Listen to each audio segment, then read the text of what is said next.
தாவீது தன்னுடைய எல்லாவற்றையும் இழந்து போகிறான். சிக்லாக் அப்படியே சுட்டெரிக்கப்பட்டு போயிருக்கிறது, அப்படியே உடைந்து போய் நிற்கிறான், எல்லாவற்றையும் இழந்திருக்கிறான். வேதம் சொல்லுகிறது, அங்கே அவனோடு கூட இருந்தவர்கள் எல்லாம் அவன் மேல் கல்லெறியும்படியாக தீர்மானம் பண்ணுகிறார்கள்.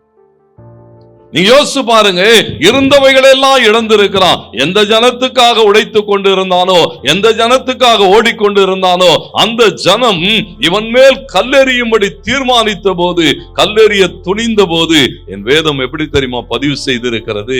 தாவீது கர்த்தருக்குள் தன்னை திடப்படுத்தி கொண்டான். 1000 சூழ்நிலைகள் இருக்கட்டும், ஆண்டவர் சொல்லுகிறார், திடன்கொள். பிரச்சனைகள் இருக்கிறதா? பரவாயில்ல, திடன்கொள். போராட்டங்கள் இருக்கிறதா? திடன்கொள், தைரியமாயிரு. ஏன் சொன்னா அது சொல்லுகிறார், வேலையை நடத்து. சத்துரு சொல்லுவான், இல்லை உன்னால முடியாது, ஒன்றுமில்லாமல் இருக்கிறார். பரவாயில்ல, ஆண்டவர் சொல்லுகிறார், வேலையை நடத்துங்கள், நான் உங்களோடு கூட இருக்கிறேன் என்று சேனைகளின் கர்த்தர் சொல்லுகிறார். கைகளை உயர்த்தி ஆமென் சொல்றீங்களா? முதல் காரியம் அதுதான், தைரியமாயிரு.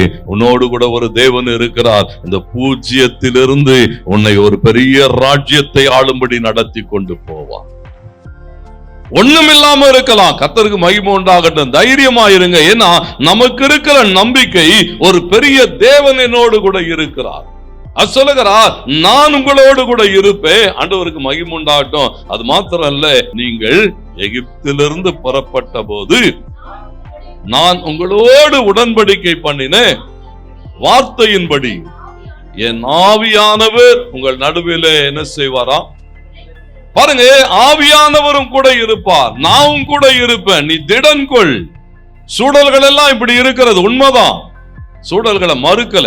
போராட்டங்கள் இருக்கிறது உண்மைதான், குடும்பங்களிலே போராட்டங்கள் இருக்கிறது, கையிட்டு செய்கிற காரியங்களிலே போராட்டங்கள் இருக்கிறது, நம்பினோர்கள் ஏமாற்றி இருக்கிறார்கள், எல்லாவற்றையும் இழந்து போய் நின்று கொண்டு இருக்கிறாய். ஆண்டவர் சொல்லுகிறார், இவைகளை குறித்து ஒன்றுக்கும் கவலைப்படாதே, இவைகள் நிரந்தரமானவைகள் அல்ல, வேலையை நடத்து, நான் கூட இருக்கிறேன். திடன்கொள். கர்த்தருக்கு மகிமை உண்டாகட்டும். எப்படி திடன் கொள்ளுகிறது? இந்த வேத வசனம் சொல்லுகிறது, அவர் தொடர்ந்து அவர்களோடு கூட பேசுகிறார், எல்லா ஜனத்தோடும். அங்கே செருபாபேல் என்கிற தலைவனோடு கூட பேசுகிறார், அங்கே யோசுவா என்கிற பிரதான ஆசாரியனோடு கூட பேசுகிறார், எல்லா ஜனங்களோடு கூட பேசுகிறார். எல்லாருக்கும் ஒரே ஒரு காரியம் தான், திடன் கொள்ளுங்கள், நான் உங்களோடு கூட இருக்கிறேன், காரியத்தை நடப்பியுங்கள், காரியங்கள் நன்மையாய் முடியும் என்று சொன்னார்.